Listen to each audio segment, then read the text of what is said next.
Hello guys, welcome to my first video on my channel. So আমি আজকে বানাবো পাউরুটির ক্রিস্পি পাকোড়া। হ্যাঁ, ঠিক শুনেছেন, পাউরুটি দিয়ে একটা ক্রিস্পি পাকোড়া। তো দেখে নিন আমি কী করে বানাচ্ছি। ফার্স্টেই আমি এখানে একটু রসুন কুচি, একটু আদা কুচি, একটু লঙ্কা, একটু গাজর, একটু পেঁয়াজ অ্যান্ড ক্যাপসিকাম ছোটো ছোটো পিস করে কেটে নিয়েছি। তার সাথে নিয়ে নিয়েছি এখানে 3 পিস আলু, যেটাকে আমি সেদ্ধ করে নিয়েছি। আর এখানে নিয়েছি 2টো ডিম সিদ্ধ, যেটাকে আমি স্ক্র্যাবারে একটু কুচি করে নেব। দেন আমি এই দুটোকে খুব ভালোভাবে মিক্সড করে নেব। দেখুন, আমি এখানে আলু সিদ্ধটা আর ডিম সিদ্ধটাকে খুব ভালোভাবে মিক্সড করে নিয়েছি।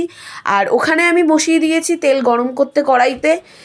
তেলটা হালকা গরম হয়ে গেলে আমি এখানে রসুন কুচি আর আদা কুচিটা দিয়ে দেবো।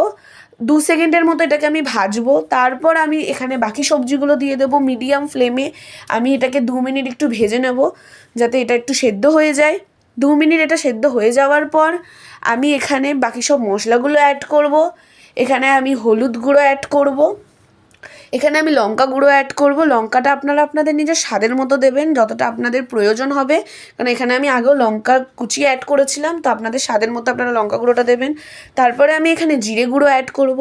দেন এই মশলাগুলোকে আমি খুব ভালোভাবে মিক্সড করে নেব। মশলাগুলো মিক্সড করার পর এখানে আলু সেদ্ধটা আর ডিম সেদ্ধটা, যেটা আমি আগে থেকে করে রেখেছিলাম, সেটাকে আমি এটার মধ্যে দিয়ে দেব। আর তার সাথে দেবো স্বাদ মতো নুন, যতটুকু দরকার লাগবে। আপনারা আপনাদের স্বাদ মতো নুন দেবেন, যতটা আপনারা খান। এবার এইটাকে খুব ভালোভাবে সবজির সাথে আমি মিক্সড করে নেব। এটাই মিক্সড করতে করতে আমি একটা বাটির মধ্যে 2টো ডিম ফাটিয়ে নেব আর একটা প্লেটের মধ্যে বিস্কিটের গুঁড়ো দিয়ে দেবো। আমার আলু সেদ্ধটা হয়ে গেছে। এবার একটা বাটির মধ্যে আমি এটাকে রেখে দেবো ঠান্ডা হতে। তারপর আমি এখানে একটা পাউরুটি জলের মধ্যে হালকা সোক করে আলুর পুরটা আমি ঢুকিয়ে দেব। ঢুকিয়ে আমি ব্রেডের চারিপাশটা ভালোভাবে আটকে দেব। আপনারা যেহেতু এখানে জল সোক করেছেন, তো ওটার জন্য খুব ইজিলি এটা আটকে যাবে। তো আটকে দেওয়ার পর আমি যে একটা আলাদা বাটির মধ্যে ডিম ফাটিয়ে রেখেছিলাম, ওই ডিমটার মধ্যে আমি ভালোভাবে ব্রেডটাকে আবার সোক করে নেব। করে নেওয়ার পর আমি এইটা নিয়ে বিস্কিটের গুঁড়োর মধ্যে দিয়ে দেবো। বিস্কিটের গুঁড়ো ভালোভাবে করব।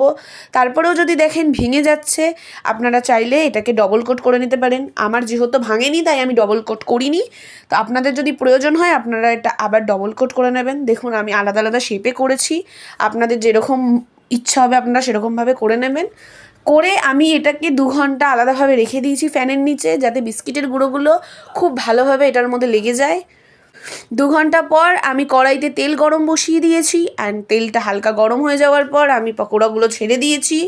আমি কিছুক্ষণ ভেজেছি এপিট ওপিট করে, হালকা লাল লাল করে। অ্যান্ড আমার পকোড়া রেডি। সো এটা খুবই ক্রিস্পি হয়েছে। Hope you guys enjoy. Bye by.